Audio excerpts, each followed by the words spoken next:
Bueno, hermanos, bienvenidos a este culto de la tarde. El día de ayer fue 31 de octubre y el mundo y Ecuador celebran diferentes cosas. Si ustedes revisan las redes sociales o las fechas importantes, ayer se celebró el Día de los Muertos, es algo que celebra la sociedad más latinoamericana. También se celebró el Día del Escudo, a lo que los ecuatorianos nunca le ponen ningún asunto, que de todas las festividades es la menos importante. También se celebró el Halloween, una celebración más cultural, parte de la cultura, y quizá la más importante para nosotros, la que tiene más relevancia, es que se celebró un año más del aniversario de la Reforma Protestante, 503 años de la Reforma Protestante, desde que Lutero en 1517 clavó las 95 tesis en Alemania, y lo que inició este movimiento de poner a la Escritura como la autoridad suprema en cada iglesia, y de allí nacimos nosotros los evangélicos. De los protestantes, somos protestantes. Y bueno, así que es notorio para nosotros que la Reforma sigue siendo una fuente de enseñanza, no solo históricamente hablando, con todo lo que se consiguió allí y las consecuencias, sino espiritualmente, porque fue la Reforma Protestante la que dio inicio al movimiento puritano en Inglaterra. Y este movimiento puritano nos dejó a nosotros una rica fuente de enseñanza en todo sentido, teológica, devocional, en vida práctica. Y aún el día de hoy nos seguimos beneficiando de esto, así que oramos a que el Señor use esta iglesia y todo lo que nosotros hacemos aquí, lo que ustedes hacen como creyentes, para de alguna manera emular lo que hicieron otros creyentes en el pasado y que el Señor les usó grandemente. Bueno, también me he dado cuenta que en esta congregación los hermanos se toman muy en serio los feriados. Solo voy a decir eso, nada más. Ese es todo el comentario que tengo que hacer acerca del feriado. Pero se lo toman muy, muy en serio. Pero pueden abrir sus Biblias en Lucas, el capítulo 11. Y quiero primero dar lectura al pasaje que vamos a estudiar el día de hoy. Obviamente no lo vamos a terminar, pero vayan a Lucas, el capítulo 11. Hemos terminado la semana anterior la serie acerca de la oración de los discípulos. Jesús estuvo enseñando esto en los 13 primeros versículos del capítulo 11 de Lucas y termina con esta sección. Terminamos con esta serie acerca de la oración para iniciar una nueva en el versículo 14. Dice Lucas 11, 14. Estaba Jesús echando fuera un demonio que era mudo, y aconteció que salido el demonio, el mudo habló, y la gente se maravilló. Pero algunos de ellos decían: por Belzebú, príncipe de los demonios, se echa fuera a los demonios. Otros, para tentarle, le pedían señal del cielo. Mas él, conociendo los pensamientos de ellos, les dijo: todo reino dividido contra sí mismo es asolado, y una casa dividida contra sí misma cae. Y si también Satanás está dividido contra sí mismo, ¿cómo permanecerá su reino? Ya que decís que por Belzebú echo yo fuera a los demonios. Pues si yo echo fuera a los demonios por Belzebú, vuestros hijos, ¿por quién los echan? Por tanto, ellos serán vuestros jueces. Mas, si por el dedo de Dios echo yo fuera a los demonios, ciertamente el reino de Dios ha llegado a vosotros. Cuando el hombre fuerte armado guarda su palacio, en paz está lo que posee. Pero cuando viene otro más fuerte que él y le vence, le quita todas sus armas en que confiaba y reparte el botín. El que no es conmigo, contra mí es. Y el que conmigo no recoge, desparrama. Les quiero advertir que vamos a hablar, no necesariamente en profundidad hoy, pero sí en las siguientes semanas, el Señor lo permite, acerca de los demonios, porque no leímos los versículos 24 al 26, donde Jesús da una especie de enseñanza o discurso breve únicamente acerca de la obra de los demonios. Quizá los versículos 24 al 26 es la referencia más explícita que tenemos al obrar de los demonios, aparte de las personas endemoniadas, pero cómo obran tenemos en estos 3 versículos que Jesús también enseña en este discurso. Hay una palabra importante que no es bíblica, pero que pienso que aún así es importante porque es significativa para nosotros, porque nos ayuda a entender por qué creemos lo que creemos y por qué otros creen lo que han decidido creer. Y pienso que es también una palabra muy ignorada en el mundo evangélico por muchos cristianos, y quizá esa ignorancia podría revelar un problema un poco más serio que meramente desconocer el significado de un término. Este término, esta palabra es cosmovisión. Quizá ustedes han escuchado a nosotros utilizar este término, cosmovisión. Una cosmovisión es un conjunto de opiniones o creencias que una persona tiene sobre el mundo, sobre la vida, y cómo el mundo funciona y cómo la vida funciona. Por tanto, la cosmovisión de una persona va a determinar cuáles son sus prioridades, sus objetivos, sus propósitos en esta vida, a qué debe dedicarle más tiempo, etc. El impacto de la cosmovisión en una persona es grande. Podemos decir incluso va a determinar el curso de su vida, todo lo que decide hacer y a todo lo que decide dedicarse. ¿Cuál es la cosmovisión de esa persona? Podemos pensar, por ejemplo, en personas que tienen una cosmovisión muy distinta a la de nosotros. Las personas que viven en la India, los hindúes, tienen una cosmovisión muy distinta, es decir, una serie de principios y creencias muy, muy opuestos al nuestro que vivimos acá en el occidente y que estamos influenciados más por el cristianismo. Los hindúes creen que Dios está en todos lados, creen que está en animales y por tanto ellos se ven inclinados a adorar a vacas o a ratones, y eso hace que ellos tengan que respetar o reverenciar a estos animales. Por eso algunos hindúes viven entre estos animales, viven entre ratas y otros muchos animales, porque los reverencian como divinos. Esto va también de la mano con la idea de la reencarnación y la idea de que una persona puede reencarnar en algún animal o en algún ser superior en el futuro dependiendo de sus obras. Ahora, si ustedes ven eso como un ejemplo, esto es una cosmovisión muy distinta a la nuestra. Es muy diferente y eso impacta toda la nación de India. Impacta incluso la vida social, la vida económica de los hindúes, porque no pueden usar las vacas para comer carne. No matan a los ratones que por nosotros son considerados como plagas, como animales. La cosmovisión de una persona impacta toda su vida, toda su vida. Y todos tenemos una cosmovisión. Ahora, los israelitas en el Antiguo Testamento tenían una cosmovisión, y era la cosmovisión que Dios les había dado. Desde el inicio Dios se reveló a Abraham y después a Moisés, y por medio de la ley a todo Israel, y esta era la cosmovisión del pueblo israelita. Tenían una cosmovisión bíblica, pero el problema para los israelitas es que estaban rodeados de naciones que tenían una cosmovisión diferente. Y el peligro era que ellos pudiesen adoptar en cualquier momento algunas de estas cosmovisiones de las naciones paganas, y de tal manera que se volviesen en contra de Dios. Y esta es la razón por la que en la ley de Moisés Dios reveló que ellos tenían que guardarse de la contaminación de otras naciones. Por ejemplo, la ley decía que ellos debían guardarse de casarse, los hombres no podían casarse con mujeres que pertenecían a otras naciones paganas, porque el gran peligro era que estas esposas paganas iban a influenciar a los esposos e iban a traer dentro de Israel una cosmovisión muy distinta acerca de Dios.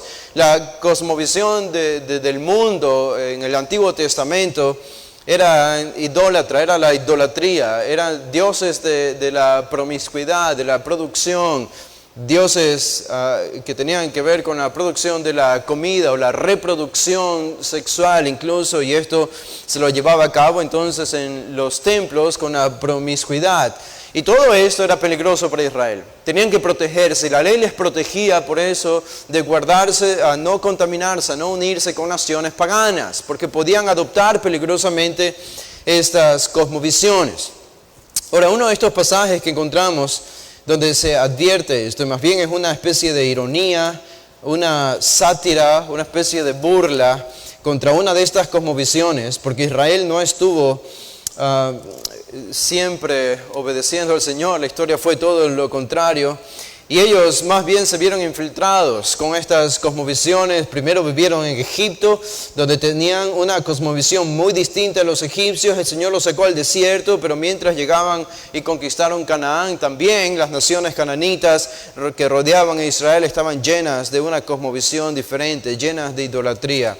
Y en el capítulo 44 de Isaías, en el versículo 9, Dios por medio de Isaías se burla de la idolatría, que en un sentido básico esta era la cosmovisión de las naciones paganas. Ya sabemos que Salomón había fracasado en esto al unirse a muchas mujeres y tenerlas por concubinas o esposas que eran de otras naciones, y esto hizo como algo oficial la idolatría en medio de todo Israel, aunque ya era en la práctica desde el tiempo de los jueces, pero ahora por medio de Salomón se hizo más oficial y esto permaneció en el tiempo de todos los reyes.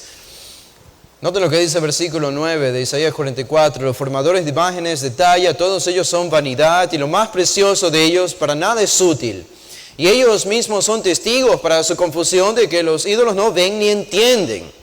La idea entonces de alguien que talla, que forma una imagen del tronco de un árbol, y después de tallar esa imagen dice, tú eres mi Dios y a ti te voy a obedecer, es ridícula.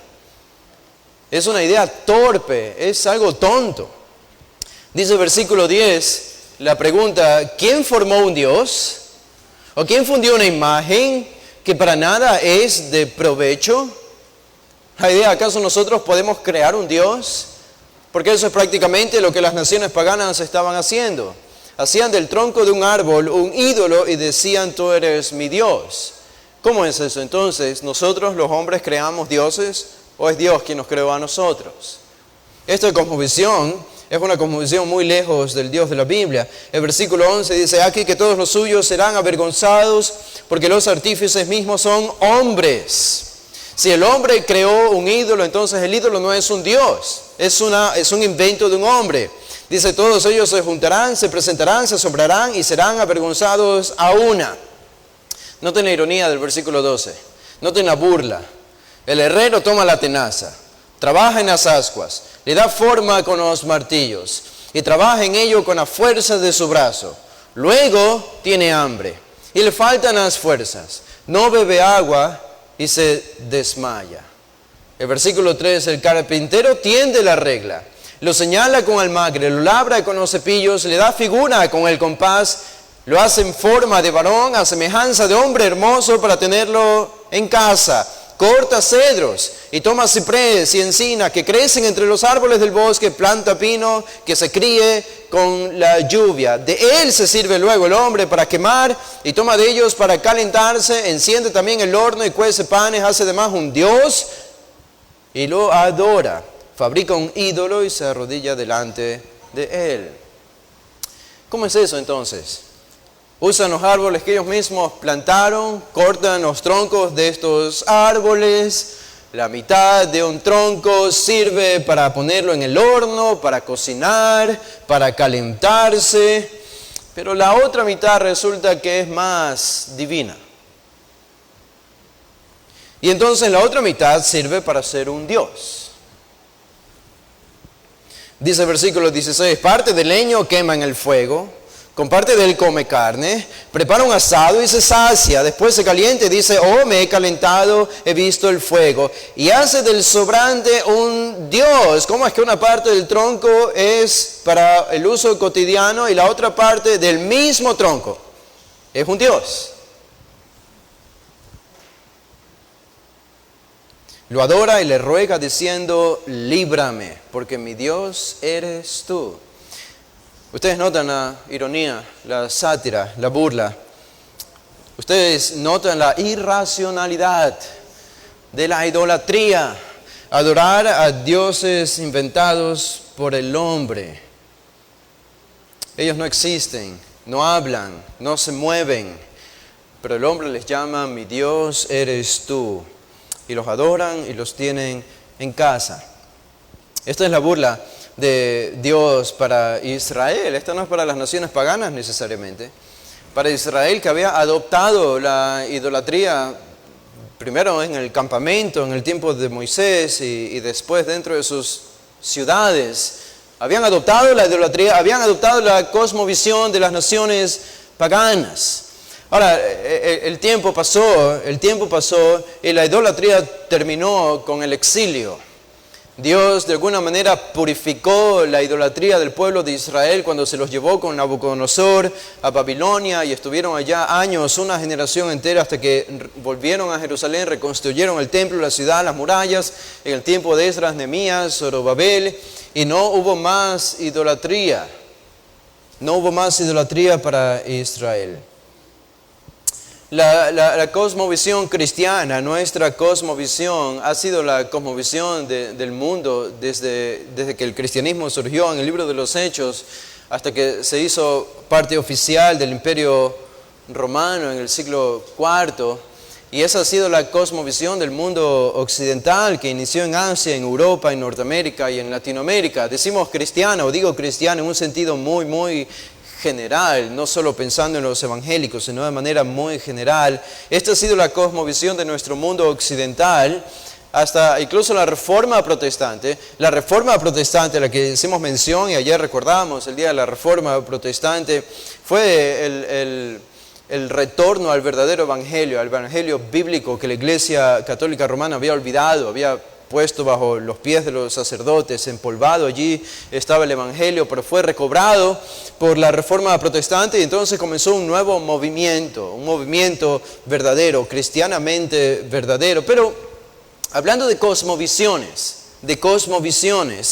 con la Reforma, aunque cambió mucho, la cosmovisión entera no cambió con respecto a la de la católica romana. Los católicos aún seguían creyendo que la Biblia es la palabra de Dios. Los católicos seguían creyendo que el mundo y el universo del hombre fue creado por Dios en 6 días de 24 horas. Así que por lo menos no hubo un cambio porque ellos creían correctamente en esto, la Reforma también y nosotros también, de que Dios creó el mundo, que la Biblia es la palabra de Dios. Pero esto comenzó a cambiar a partir del siglo XIX, en los 1800, en los 1900. Por primera vez en el mundo, la cosmovisión comenzó a tornarse en una especie de giro hacia el secularismo, cuyo fruto vemos el día de hoy, pero todo esto comenzó en el siglo XIX. Un famoso ateo dijo lo siguiente, no les voy a decir el nombre para que no lo busquen en Google y sean infectados con su enseñanza. Pero este famoso ateo que todavía vive, él dijo, si no fuese por Charles Darwin y su teoría de la evolución, nosotros no podríamos ser ateos. ¿Qué significa eso? Si no fuese por la teoría de la evolución, nosotros no podríamos ser ateos porque el ateísmo propone una cosmovisión muy distinta al cristianismo. El ateo dice que Dios no existe.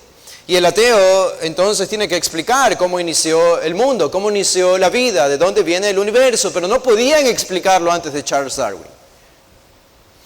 Pero cuando Charles Darwin vino a la escena en los 1800, él dijo la evolución. La evolución es la explicación de cómo el mundo vino a la existencia. Y eso dio la plataforma para el ateísmo, para pararse sobre la teoría de la evolución y poder proponer una cosmovisión enteramente distinta a la cosmovisión cristiana que nosotros reconocemos. La doctrina de la creación entonces es vital para los ateos y es vital para nosotros. Y no podemos claudicar en esto. Esta es la clave, pero todo esto ocurrió a partir del siglo XIX y ahora encontramos el fruto de esto. Estamos rodeados de una cosmovisión muy distinta y todo esto explica las diferencias que nosotros tenemos con la actual sociedad secular y explica por qué el cristianismo hoy está siendo considerado cada vez más como una religión amenazante, como una religión peligrosa, como una religión a la que hay que recluirla a un plano secundario en la sociedad y si eso no es suficiente hay que desterrarla completamente de la sociedad. Nosotros somos diferentes porque pensamos de manera diferente, creemos algo diferente acerca del origen del universo. que la sociedad secular. Creemos algo diferente acerca de la Biblia que la sociedad secular. Creemos algo diferente acerca de Dios, acerca del propósito del hombre aquí en la tierra y acerca del tiempo final, del final de todas las cosas. Tenemos una cosmovisión muy distinta a la que el mundo tiene. ¿Saben qué es lo asombroso de este pasaje de Lucas 11? Es que los judíos tenían exactamente la misma cosmovisión que la de Jesús. Jesús no tiene el problema que nosotros tenemos hoy. Jesús no vino a una sociedad secular. Él vino a una sociedad profundamente religiosa. Y lo que creían los judíos acerca de Dios, acerca de la creación, acerca del propósito del hombre aquí en la tierra y acerca del final de los tiempos, era lo mismo que Jesús creía, porque tenían la misma revelación que era el Antiguo Testamento. Y eso es lo asombroso. ¿Qué es lo asombroso de todo esto? Lo asombroso es que los judíos, a pesar de tener la misma cosmovisión que la de Jesús, creían en todo esto, aún así terminaron en el extremo opuesto de Jesús. Terminaron en el extremo opuesto. De todos los pueblos, los judíos eran los que podían entender lo que estaba sucediendo cuando Jesús vino a inaugurar el reino. Solo ellos podían entender porque compartían la misma cosmovisión que Jesús venía trayendo. Pero aún así, terminaron más lejos de Dios que incluso las naciones paganas cuando vino Jesús. Y no es sorprendente que nosotros podemos tener una cosmovisión evangélica y ser capaces de responder las preguntas existenciales de los jóvenes y de la sociedad secular. Podemos tener una cosmovisión evangélica del mundo y terminar en el mismo destino que estos líderes religiosos terminaron. Alguien puede tener la cosmovisión correcta y bíblica y perecer eternamente en la condenación. Esta fue la triste realidad de los judíos del tiempo de Jesús y particularmente los líderes religiosos de Jesús. Ahora, si ustedes se fijan, este es parte del problema que nos presenta Lucas aquí. Esta es parte del asombro. Aquí encontramos un asombro en el versículo 14. La gente se maravilló de los milagros de Jesús, pero pienso que nosotros debemos maravillarnos incluso más de la incredulidad de los líderes religiosos. Jesús en una ocasión se maravilló por la incredulidad de una de las ciudades donde él había hecho muchos milagros. Esta es una de las dos únicas ocasiones donde la Biblia dice que Jesús se maravilló. La otra es cuando encontró la fe del centurión. Jesús se maravilló por la incredulidad y creo que en este pasaje se impacta algo en nosotros, es la incredulidad, los niveles de incredulidad a los que una persona puede llegar a pesar de la evidencia. A pesar de la evidencia. Y vamos a notar en este pasaje que el problema por el que las personas no creen y no vienen al arrepentimiento no es porque les falte evidencia. Nunca es por falta de evidencia. Nunca una persona va a venir a la salvación porque le logras convencer de que Dios es el creador del universo. Nunca una persona va a venir a la salvación solamente porque le logres convencer de que Dios sí existe. No. Eso no es suficiente.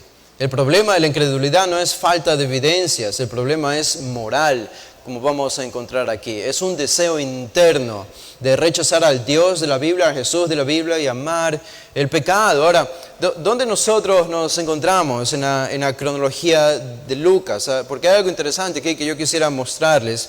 ¿Dónde nos encontramos en la cronología de Lucas? Sabemos que el ministerio de Jesús comenzó en Galilea, en el norte de Palestina. Y nosotros hemos estudiado algunos capítulos de Lucas donde hemos visto el ministerio de Jesús allí en Galilea y cuando estaba con sus discípulos. De una manera un poco más extensa, Mateo relata el ministerio de Jesús en Galilea y Mateo le dedica más capítulos al ministerio de Jesús en Galilea y todos los milagros y los discursos y las enseñanzas de nuestro Señor en esta región. Ahora, en el capítulo 9, versículo 51 de Lucas, Lucas nos dice que Jesús inicia su viaje a Jerusalén. Esto entonces marca el término, la culminación del ministerio de Jesús en Galilea. Y ahora Jesús comienza a dirigirse hacia abajo en el mapa geográfico, si ustedes lo ven, de Galilea hacia Jerusalén. del norte hacia el sur. Comienza a dirigirse hacia abajo. Y es en este viaje en el que Lucas nos introduce desde el capítulo 9 en adelante. Y es lo que nosotros hemos estado estudiando. Ahora, en este viaje, Jesús hace algunas visitas breves a Jerusalén, que Lucas no nos comenta, pero sabemos que están allí porque tenemos otro evangelio que es Juan.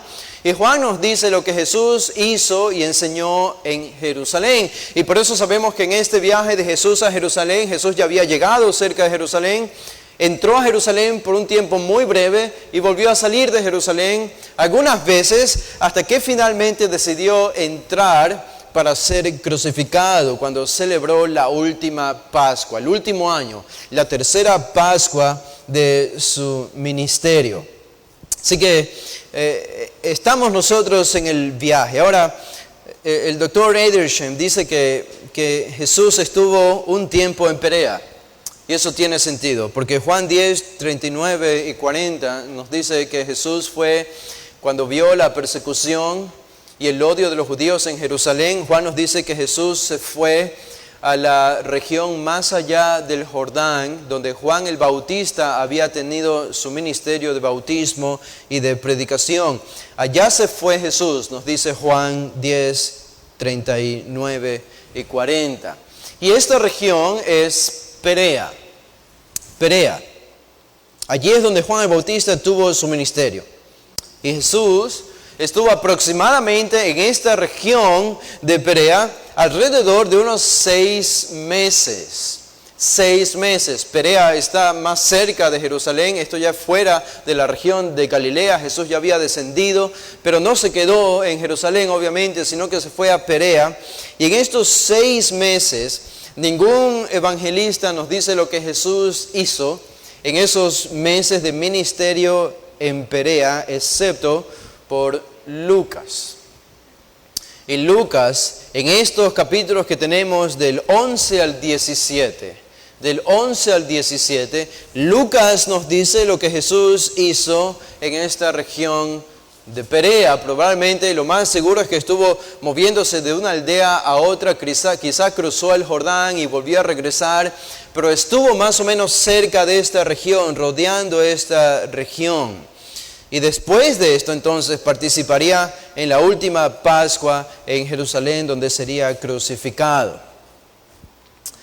Ahora es interesante lo que nosotros vemos aquí entonces, y es por eso que ustedes pueden notar un cambio en la información y el material que Lucas nos ofrece. Si ustedes revisan en casa, no ahora, pero si ustedes revisan en casa, lo que tenemos en el capítulo 11 al 17 de Lucas, son pasajes que están llenos de discursos y enseñanzas de Jesús. No encontramos mucha acción, no encontramos muchos incidentes, no encontramos muchos personajes encontrándose con Jesús como en los capítulos anteriores o el Evangelio de Mateo. Hay algunos, sí, pero son muy escasos. Muy escasos. La gran mayoría de la información que tenemos del 11 al 17 en el Evangelio de Lucas son discursos de Jesús, enseñanzas, sermones, parábolas a los judíos o a sus discípulos.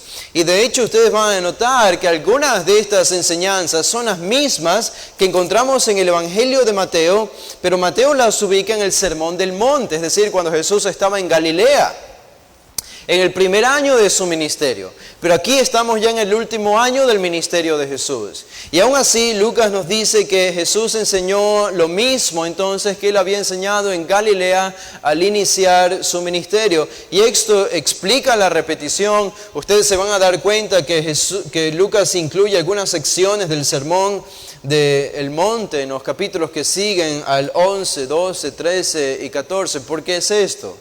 Bueno, naturalmente Jesús repitió estos discursos. Pero Jesús lo repitió a una audiencia distinta.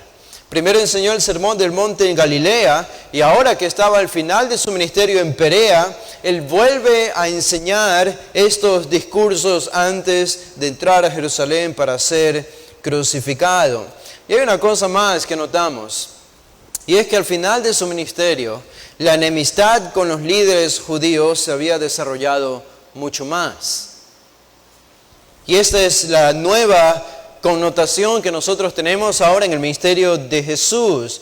Y el capítulo 11 de Lucas nos habla de manera muy clara acerca de este odio contra Jesús que se había desarrollado grandemente. Entonces, algo interesante que notamos en toda esta travesía de Jesús de Galilea a Perea, y es que de alguna manera Jesús está tratando de replicar lo que había hecho en Galilea, en Perea.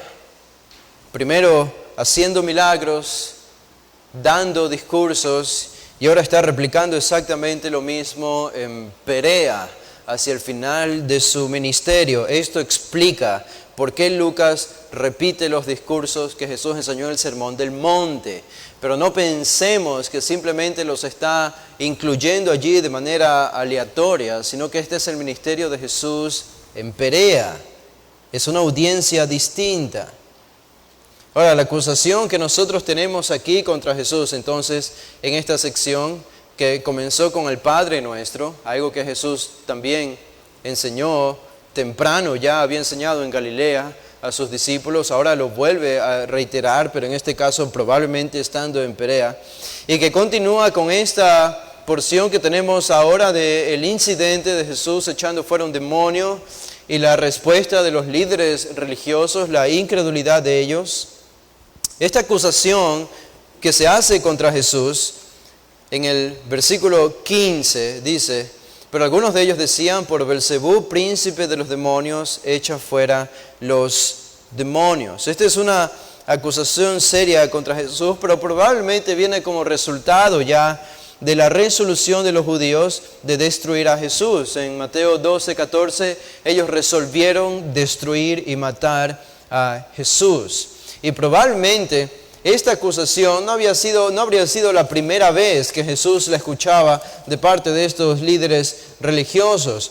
Porque en Juan el capítulo 8, el versículo 48, noten lo que dice: respondieron entonces los judíos y le dijeron a Jesús: ¿no decimos bien nosotros que tú eres samaritano y que tienes demonio? Ya le habían acusado que él tenía un demonio. En el capítulo 10, el versículo 20, dice también en otra instancia: muchos de ellos decían, demonio tiene y está fuera de sí. ¿Por qué le oís? La reiteración entonces de esta calumnia no fue casual. Aquí en el capítulo 11 de Lucas, esta era una calumnia preparada, premeditada. Ellos habían resuelto responder de esta manera a Jesús porque era la única manera en que podían responderle. Y ustedes van a darse cuenta por qué era la única manera en que podrían contrarrestar el ministerio popular de Jesús, diciendo que él tenía un demonio. Eso va a ser muy claro en este pasaje, pero si hacemos nosotros la pregunta, ¿de qué se trata este pasaje? ¿De qué se trata este pasaje? Lucas nos da el contexto por el cual nosotros debemos entender este pasaje. Él nos dice cómo comprenderlo. Ustedes recuerdan cuando él escribe su dedicatoria en el capítulo 1, él dice en el versículo 3, me ha parecido también a mí, escribiéndole a Teófilo, diciendo, después de haber investigado con diligencia todas las cosas desde su origen, escribírtelas por orden, oh excelentísimo Teófilo, para que conozcas bien la verdad de las cosas en las cuales has sido instruido. No debemos olvidar que Lucas escribió para la iglesia, y que Lucas escribió para un hombre llamado Teófilo. Si era creyente, era un miembro de la iglesia, era para la iglesia, para conocer bien la verdad de las cosas en las que ya había sido instruido, la verdad acerca de la redención, de la salvación. Lucas nos dice entonces cómo debemos entender este pasaje de Lucas 11. El plan redentor de Dios se cumple y se está cumpliendo entre las naciones. Por eso el ministerio de Jesús es el cumplimiento de las promesas de Dios en el Antiguo Testamento, que tienen que ver con su ministerio, que tienen que ver con su obra en la cruz. Así que este es un nuevo capítulo en la historia de la humanidad. Este es el mensaje de Lucas para nosotros. Es un nuevo capítulo en la era humana. Es un nuevo amanecer. Es la gran, última y superior revelación de Dios que ha llegado en la persona de Jesús. Este es el mensaje del Evangelio de Lucas. Y el versículo 20 nos ayuda a entender esto, es clave. El versículo 20 dice aquí, Lucas 11:20, mas Jesús respondiendo a los fariseos: mas si por el dedo de Dios echo yo fuera a los demonios, ciertamente el reino de Dios ha llegado a vosotros. Este versículo es clave para entender de qué se trata. Se trata de esto, se trata de las credenciales que él tenía como el Mesías, de que estos milagros probaban que él era el Mesías, que Dios había traído su reino a Israel para inaugurarlo, y aquí particularmente por medio de la expulsión de demonios. Algo que no es nuevo para nosotros, porque lo hemos visto a Jesús expulsar demonios antes, pero por primera vez en el Evangelio de Lucas, esta obra, este milagro de expulsar demonios va a ser puesta en duda por los fariseos. Porque ellos se han preparado bien ahora. Porque ellos han elaborado sus argumentos. No tenían cómo negar que Jesús expulsaba demonios. El milagro era demasiado visible. Tenían que elaborar entonces una especie de contrarreforma hacia Jesús. Y este fue el argumento. Ahora, lo que está en juego en este pasaje entonces son las credenciales mesiánicas de Jesús. Y Jesús, como ustedes van a ver, va a responder de manera magistral, como Él solo puede hacerlo. Así que en este pasaje, si ustedes notan la estructura, en el versículo 14 tenemos el único incidente. Hay un solo incidente, el del versículo 14. Estaba Jesús echando fuera un demonio que era mudo, y aconteció que salido el demonio, el mudo habló y la gente se maravilló. Esto es todo el incidente, esta es toda la acción que tenemos en los versículos del 14 al 23. Este es el escenario. Ahora, lo que viene después de esto, entonces, es un diálogo entre Jesús y los líderes religiosos. Viene la oposición de los líderes religiosos y después viene la respuesta de Jesús en el versículo 17 hasta el versículo 23. Y al final todo esto es un problema y es un asunto de lealtad. ¿A quién vas a ser leal? ¿A quién vas a ser leal? ¿A quiénes iban a ser leal los judíos religiosos? No había un término medio, no había un neutro. El versículo 23, como termina este pasaje, es muy claro. Jesús termina diciendo: el que no es conmigo, contra mí es. Y el que conmigo no recoge, desparrama. O soy yo, o no es nada, dice Jesús. Esto aplicado para los judíos religiosos, que estaban proponiendo una tercera forma de acercarse a Dios, aparte de la que Jesús estaba proponiendo. Ahora, antes en el versículo 14, veamos el incidente milagroso del versículo 14. Dice: estaba Jesús, en el idioma original no está la palabra Jesús, pero es obvio que se habla de él, así que algunos manuscritos lo añaden. Estaba Jesús, él echando fuera un demonio que era mudo. Y aconteció que salido el demonio, el mudo habló y la gente se maravilló. Esto no es nada nuevo para nosotros, pero hay una característica de este demonio que encontramos en este versículo 14, y era que el demonio era mudo. Así que aquí tenemos un hombre que no necesariamente se nos dice que estaba endemoniado. Ahora, técnicamente estaba endemoniado, pero no necesariamente como nosotros pensamos acerca de una persona endemoniada. Él probablemente no estaba como el joven gadareno, ¿se acuerdan? Que andaba como un loco por los cementerios y por la noche gritando, haciéndose daño, haciendo daño a otros, sin ropa y desnudo. Era una bestia prácticamente, estaba viviendo como una criatura, como un animal salvaje, fuera de casa, fuera de la sociedad. Y los demonios pueden hacer eso cuando poseen una persona. Pero este caso quizás es un poco más sofisticado, porque claro, los demonios en su obra se van sofisticando más con el tiempo. No dejan de obrar, pero obran de maneras distintas y tienen distintas caras. Y probablemente este hombre no estaba actuando como un loco, pero no podía hablar. Y lo que es claro en este pasaje, y la única manera que podemos saber es, porque el pasaje nos lo dice, es que él no podía hablar porque un demonio estaba provocando este problema en él. Es algo similar a la mujer encorvada, que era anciana, Las personas que lo habrían visto externamente no habrían podido darse cuenta que un demonio había provocado esto, porque la mujer no andaba como una loca endemoniada, viviendo como una criatura salvaje, pero estaba encorvada. Y la Biblia nos dice que ese problema había sido causado por un demonio. Había un demonio allí que estaba causando esta enfermedad. Y ese mismo caso aquí, probablemente las personas que veían a este hombre lo veían como alguien normal. No necesariamente estaba viviendo como una criatura salvaje endemoniada, pero era mudo. Era mudo. No podía hablar. Y un demonio había provocado este problema.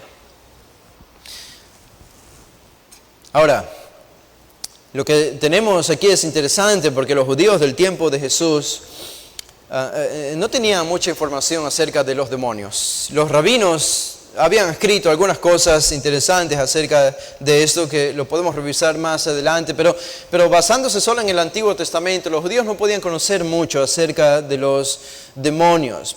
En muy pocas instancias podemos encontrar en el Antiguo Testamento referencias a estos seres. Se les llama dioses en el sentido de dioses falsos. Se prohíbe sacrificarles animales en el Antiguo Testamento. Son también llamados malos espíritus. Cuando uno de estos espíritus estaba atormentando a Saúl, si concluimos que era un demonio. Y también se le llama príncipe en el libro de Daniel, que está haciendo referencia a su rango.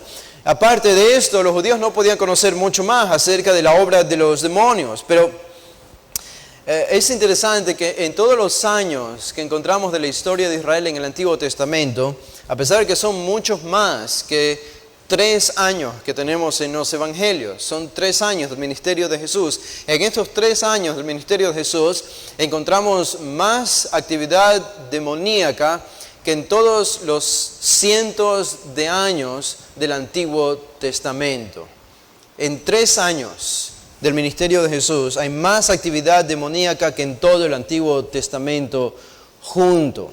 Toda la historia bíblica. La propia tentación de Jesús por parte de Satanás, un hombre ciego causado por un demonio, un hombre ciego y mudo, la hija de la mujer cananita que estaba endemoniada, el hombre en la sinagoga que tenía un demonio, el endemoniado gadareno también, del que ya hicimos referencia. Vemos ataques epilépticos a un joven causados por un demonio. Vemos también la violencia de los demonios queriendo asesinar a personas. Vemos los 7 demonios expulsados de María Magdalena. También los discípulos expulsaron demonios y otro discípulo estaba expulsando demonios. Y todo esto habla de manera muy amplia de la actividad demoníaca en el tiempo de Jesús. Y es a veces interesante notar por qué habrían más demonios en el tiempo de Jesús. Pienso que no fue casualidad. Y podemos atribuirlo a 2 razones principalmente. En primer lugar, a pesar de que los judíos tenían su tradición y el Antiguo Testamento, estaban rodeados por naciones paganas. Y estaban llenos de encantaciones y exorcismos. Y estaban influenciados por prácticas que eran de la oscuridad, oscurantistas, de la brujería. Y esto naturalmente habría atraído a los demonios en la región de Galilea, sobre todo, que era donde más abundaban, o en los desiertos. Pero otra de las razones era por el tiempo de la revelación bíblica. Cuando Jesús vino, Él vino para demostrar que Él era el Mesías y que era superior a Satanás. Y de alguna manera providencial, entonces, justo cuando Jesús vino, los demonios es como que comenzaron a florecer allí en Galilea y en los desiertos, y eso ofreció la perfecta oportunidad para Jesús de demostrar su poder y demostrar quién era Él realmente. Así que Jesús vino para liberar a los cautivos por Satanás. Es lo que prometía el Antiguo Testamento. Y Jesús demostró compasión por las personas atormentadas y demostró autoridad sobre estos espíritus. Y estas eran las credenciales de que Él era el Mesías. Él era el Mesías. Ahora, la palabra que se usa aquí en el versículo 14 dice que estaba Jesús echando es ekbalo. Él estaba echando fuera un demonio. Esta palabra significa remover a alguien físicamente. Cuando el hijo que era ciego fue sanado, se dice que los judíos lo expulsaron. Es la misma palabra ekbalo, lo expulsaron. Como cuando expulsaban a alguien de la sinagoga. Así que está Jesús aquí realmente expulsando un demonio, es lo que significa el término echar o ekbalo. Ahora, hay algo notorio que encontramos en este versículo 14, y es que esto proveyó la oportunidad perfecta para Jesús de demostrar que su milagro no era una encantación, no era una obra de las magias, de las religiones paganas. Pero si ustedes se fijan, el problema que causaba este demonio era justamente que el hombre no podía hablar. Por lo que se habría hecho muy fácil demostrar que Jesús realmente había expulsado este demonio. Porque lo natural, si Jesús realmente tenía el poder para expulsar demonios y así demostrar que Él era el Mesías, la evidencia habría sido que de este modo hablaría. Así que no es casual entonces de que fue este incidente con este demonio particular que provocaba la mudez en este hombre, que fue usado por los fariseos y por Jesús, sobre todo para demostrar sus credenciales mesiánicas, porque no había manera de negar este milagro. En el versículo 14 encontramos las 3 evidencias de que este realmente fue un milagro de Jesús, de que no fue una encantación. Dice, en primer lugar, que Jesús estaba echando fuera un demonio, que era mudo. Y Lucas nos dice, esto no es algo que los judíos vieron, esto es algo que nosotros sabemos por inspiración de Lucas, pero Lucas nos dice que el demonio salió. Dice, salido el demonio. Esta es la evidencia. Lucas ya nos está diciendo que en verdad el demonio salió cuando Jesús lo expulsó, es la primera evidencia. La segunda evidencia es solo consecuencia de la primera, y es que al demonio salir, el hombre pudo hablar. Dice, el mudo habló. Y la tercera evidencia tiene que ver con la multitud, con las personas. Al final del versículo 14 dice, y la gente se maravilló. La gente se maravilló. ¿Por qué esta es una tercera evidencia? Porque para los judíos no era infrecuente ver casos de exorcismos. Los fariseos tenían sus propios exorcistas. Esto no era nada desconocido para los judíos. Pero saben, había algo en la expulsión de Jesús de los demonios que hacía a las personas maravillarse, y que era diferente a los exorcismos que practicaban los fariseos, los discípulos de los fariseos. Los discípulos de los fariseos se llenaban de encantaciones, de fórmulas, utilizaban animales, utilizaban plantas, utilizaban ropaje o artículos o distintos elementos, estaban llenos de cábalas. Y las maneras en las que ellos expulsaban demonios supuestamente eran tan estructuradas. Era más como que el exorcista tenía que perseverar y tenía que esforzarse y seguir al pie de la letra lo que los rabinos habían determinado y habían estructurado para que el demonio finalmente pudiese salir y puedan tener éxito, que cuando Jesús simplemente vino, sin tocar, solo con hablar, e inmediatamente el demonio se iba, y con la autoridad con la que Él les hablaba, sin encantaciones, sin magia, sin artículos, sin sermones, sin repeticiones, sin fórmulas, sin nada. Solamente al hablar Jesús, el demonio huía. Entonces la gente se maravillaba. Por eso esta es la tercera evidencia. Esta es una especie de exorcismo, aunque no llamamos exorcismo a lo que Jesús hacía, no es una palabra bíblica. Pero si tomamos prestado la palabra de los propios judíos, el exorcismo de Jesús era tan diferente en naturaleza al exorcismo de los fariseos, que hizo que la gente naturalmente llegue a la conclusión, esto es un milagro. Esto es un milagro, y un milagro es difícil. ¿Cómo podían los fariseos entonces negar que el demonio había salido cuando el hombre estaba hablando? No podían. Esta es la gran reacción que Jesús provocó, no solo aquí, sino a lo largo de todo su ministerio. A lo largo de todo su ministerio, siempre hizo maravillarse a las personas. Y no podemos esperar menos. Si Él es Dios, tuvo que maravillar a las personas. Los demonios simplemente no tenían ninguna estrategia contra Jesús. Noten que fuera de la Escritura encontramos más demonios que causaban más tipos de enfermedades. Y tengo una lista larga. Esto es lo que los judíos decían. No sabemos si era cierto, pero es lo que ellos decían. Los demonios podían causar el tétano, la tuberculosis, el dolor de cabeza, las pesadillas, abortos espontáneos, el homosexualismo, plagas, diferentes plagas, etc. Esto es lo que los rabinos, los judíos decían acerca de la obra demoníaca. Ahora, la evidencia entonces que prueba que Jesús en verdad expulsó el demonio fue que el mudo habló. El mudo dejó de ser mudo y comenzó a hablar. Esto indudablemente es un milagro. Estamos ante un milagro. Y esto hizo que la gente se maraville. Todos se maravillaban de lo que Jesús hacía. Y esto, como les decía, fue la naturaleza del ministerio de Jesús. Jesús siempre estuvo maravillando a las personas. De hecho, esa misma palabra tafmazo, que implica lo que Jesús provocaba, incluso desde su propio nacimiento, provocó que la gente se maravillase.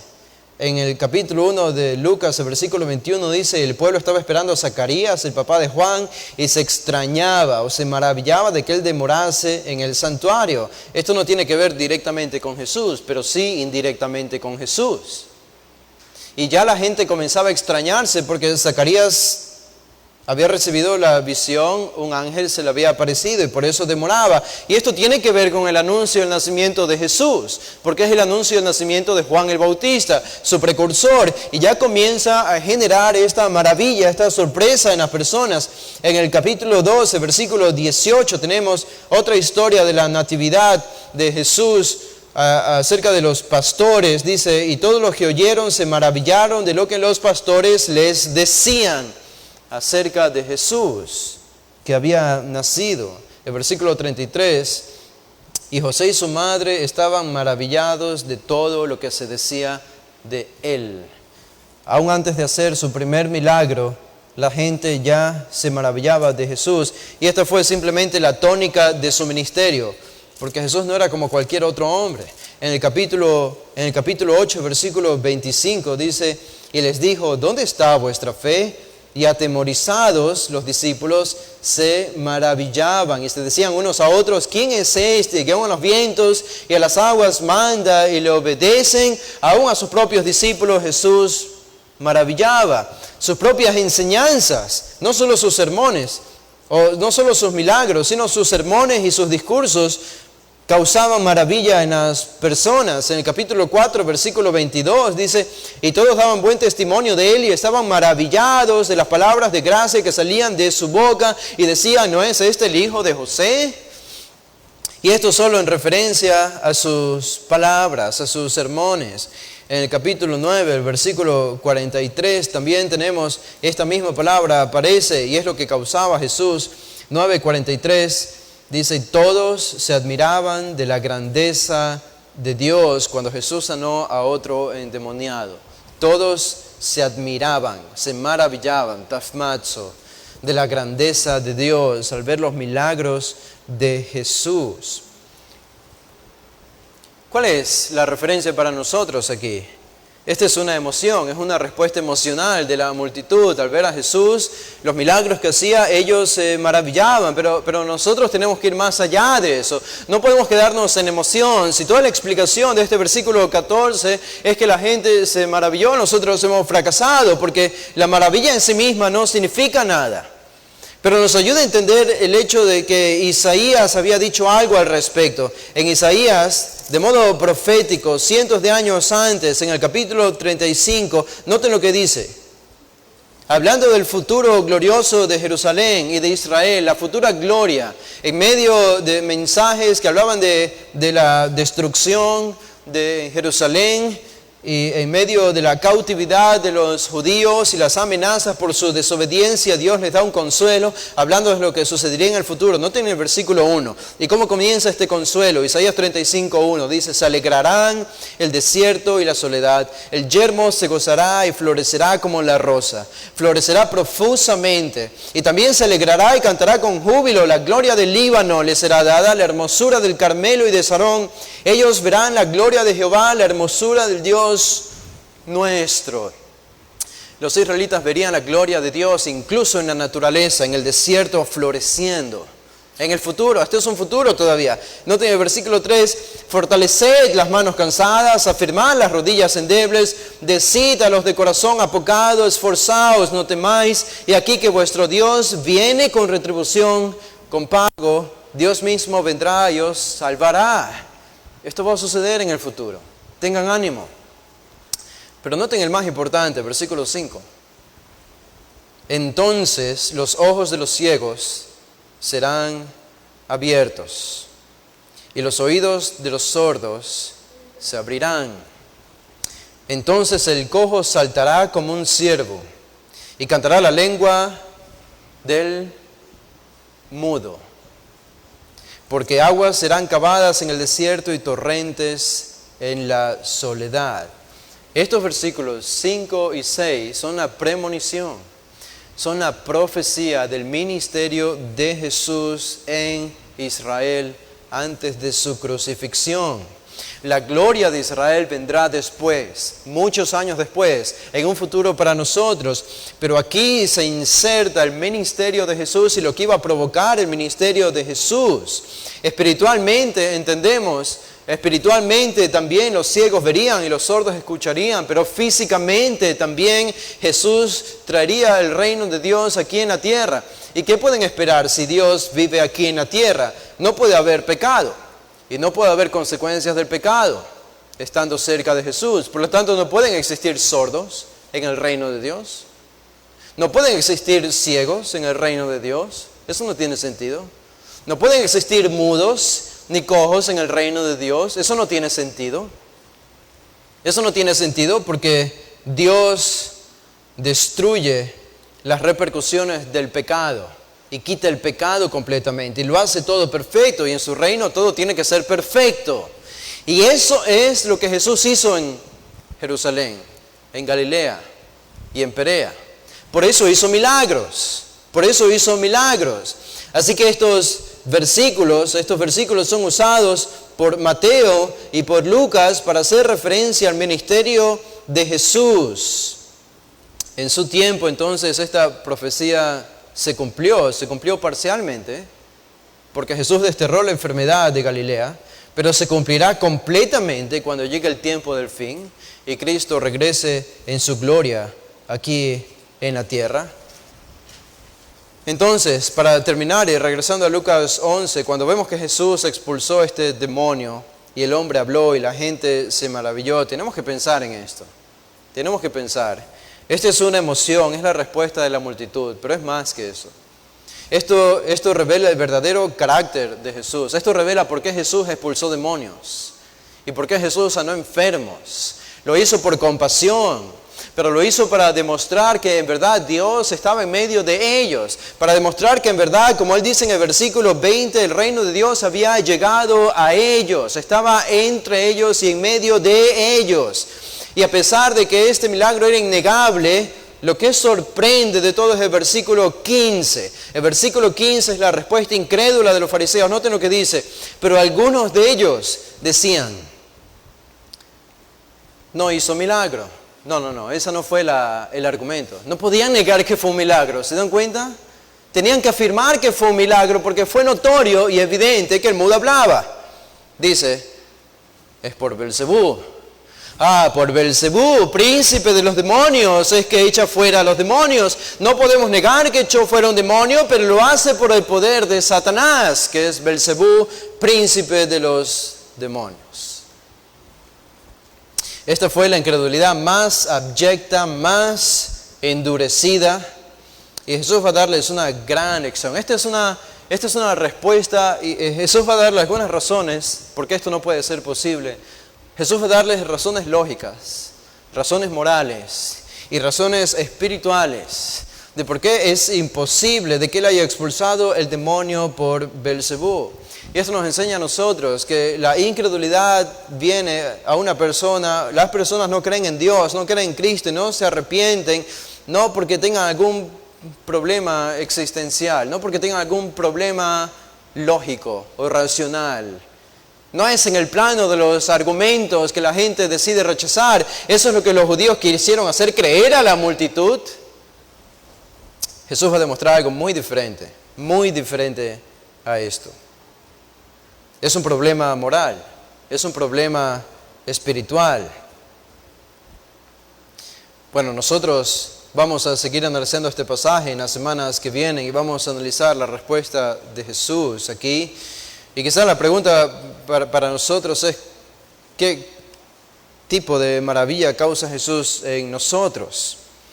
Uno no puede dejar de pensar, o yo no puedo dejar de pensar en cómo Jesús hizo este tipo de milagros enfrente de las narices de los judíos allí en Israel.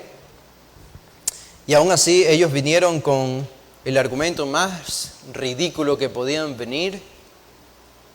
Hizo milagros por el poder de Satanás. Esta es la maldad del corazón humano rebosando en este versículo 15. No tenían más que decir. Para esto habían elaborado tanto tiempo sus ataques contra Jesús. Así que este fue el rechazo definitivo de los judíos hacia Jesús.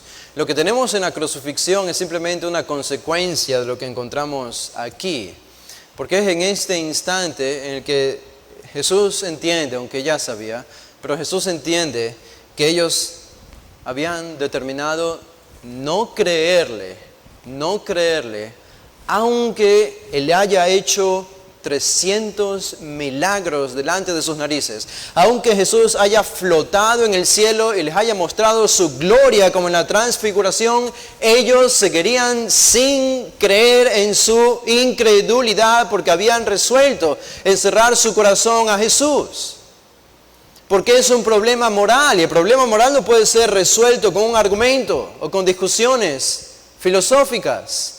Tiene que venir de un acto milagroso divino. Pero ellos ya habían pasado el punto de retorno. Ya no tenían tiempo de volver. Ya no había oportunidad para el arrepentimiento. Habían determinado no creer a Jesús. ¿Cómo estamos viendo nosotros a Jesús? ¿Cómo está maravillándonos Él a nosotros? ¿Cuál es nuestra respuesta al Jesús del que siempre escuchamos en esta iglesia, en los sermones, en las enseñanzas, al Jesús del que leemos en la Biblia, al Jesús del que tanto leemos en libros cristianos y nos preocupa leer libros buenos y leemos acerca de Jesús, pero ¿cómo está respondiendo mi vida a ese Jesús? Vamos a orar, hermanos. Padre, te damos gracias. Te damos gracias, Señor, por tu palabra. Te damos gracias, Padre, porque el corazón humano no tiene explicación, la maldad humana no tiene explicación. Es irracional, no tiene sentido, es ridículo y el pecado hace que uno haga cosas que no tienen sentido, que no pueden ser explicadas por medio de la razón. Incluso a nosotros como creyentes, el pecado nos puede hacer cosas que son abominables delante de tus ojos, que no tienen ningún sentido, que no tienen ninguna racional. El pecado hace a los hombres actuar como animales irracionales. Tan poderoso es el pecado, tan vasta es su influencia en la conducta humana, en la mente humana. Y nosotros te damos gracias, Señor, porque nos has librado de este poder y de esta condenación. Y entendemos, Señor, que la única manera de seguir siendo librados en nuestra vida como creyentes y como discípulos es mirando a Cristo. Es seguir sorprendiéndonos de su gloria, de su majestad, de sus enseñanzas, de sus milagros. Y que por medio de esto, Señor, tú vuelvas nuestros corazones más cálidos y cada vez más susceptibles a la voz de tu Espíritu que viene por medio de tu palabra. a su guía, a su instrucción. Líbranos, Señor, de la incredulidad. Líbranos de tener corazones duros. Líbranos de tener áreas en nuestras vidas que están endurecidas, Señor, ahora mismo, al llamado de tu palabra, al arrepentimiento. Haznos blandos, Señor, humíllanos si necesitamos ser humillados, para no imitar en nada el ejemplo de estos fariseos. Y a los que no te conocen, Señor, tráelos a la salvación lo más pronto, para que no crezcan en su endurecimiento tampoco. Los que están en medio de nuestra iglesia y los que están fuera y que nosotros conocemos también, Señor, tráelos a la salvación antes de que lleguen al punto de no retorno. Y a pesar de que vean milagros y a pesar de que escuchen 1000 sermones expositivos, han decidido cerrar su corazón para siempre. Esto es triste, Padre, por eso rogamos que tu Espíritu haga una obra en ellos ahora, porque el día de salvación es hoy. Y es hoy que llamamos al arrepentimiento a las personas. Gracias te damos, Padre, en el nombre de Jesús. Amén. Bueno, hermanos, pueden ponerse de pie. Si ustedes se dieron cuenta, esta fue una introducción simplemente de este pasaje. Pero vamos a despedir este culto con una oración.